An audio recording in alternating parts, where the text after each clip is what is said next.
Hello friends, welcome back to my channel. అందరికీ వరలక్ష్మి వ్రత శుభాకాంక్షలు. వరలక్ష్మి వ్రతం అనేది లక్ష్మీదేవికి చేస్తూ ఉంటాము. వర అంటే వరాలిచ్చే తల్లి లక్ష్మీదేవి.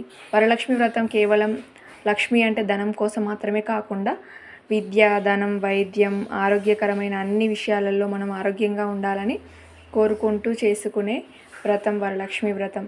వరలక్ష్మి వ్రతం అనేది కలుషం పెట్టుకొని, ఫోటో పెట్టుకొని కొంతమంది చేస్తూ ఉంటారు. అమ్మవారికి ఇష్టమైన నైవేద్యాలు, పూలు, పండ్లు అన్నీ అలంకరించి చేస్తూ ఉంటారు. అమ్మవారికి నెయ్యి దీపాలు పెడుతుంటారు. ఇంకా ముత్తైదులను పిలిపించి వాయనాలు ఇస్తుంటారు. ఈ విధంగా వరలక్ష్మి వ్రతం అనేది మన ఆడవాళ్ళు చేసుకుంటారు. వాయనం అనేది 3 కంటే ఎక్కువ ఎంతమందికైనా ఇవ్వచ్చు. 5, 9 అని లేదు, ఎంతమందికైనా ఇవ్వచ్చు. లక్ష్మీదేవి ఇంటికి ఆహ్వానించడానికి సిద్ధంగా ఉండడానికి ఒక పద్ధతి అయితే ఉంటుందండి. మన ఇల్లు ఎప్పుడైతే చాలా శుభ్రంగా, స్వచ్ఛంగా ఉంటుందో అప్పుడు లక్ష్మీదేవి మన ఇంట్లోకి అడుగు పెడుతుంది.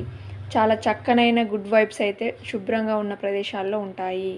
కాబట్టి లక్ష్మీదేవి పూజ కోసం ఇంటిని పండగ వాతావరణం కనబడాలంటే ఫస్ట్ మన ఇంటి గుమ్మానికి మాత్రం మామిడాకులు కంపల్సరీగా కట్టుకోవాలంటే బంతిపూలతో అలంకరించుకోవాలి. ఈ వ్రతం ముఖ్యంగా పౌర్ణమి ముందు వచ్చే శుక్రవారం చేస్తూ ఉంటారు. కొంతమంది వీలు కాకపోతే శ్రావణ మాసంలోని ఏ శుక్రవారమైనా వరలక్ష్మి వ్రతాన్ని అయితే చేసుకుంటూ ఉంటారు.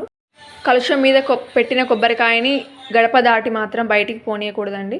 ఒక రెడ్ కలర్ క్లాత్లో కట్టి ఇంటి లోపలనే గుమ్మానికి పైన కట్టండి.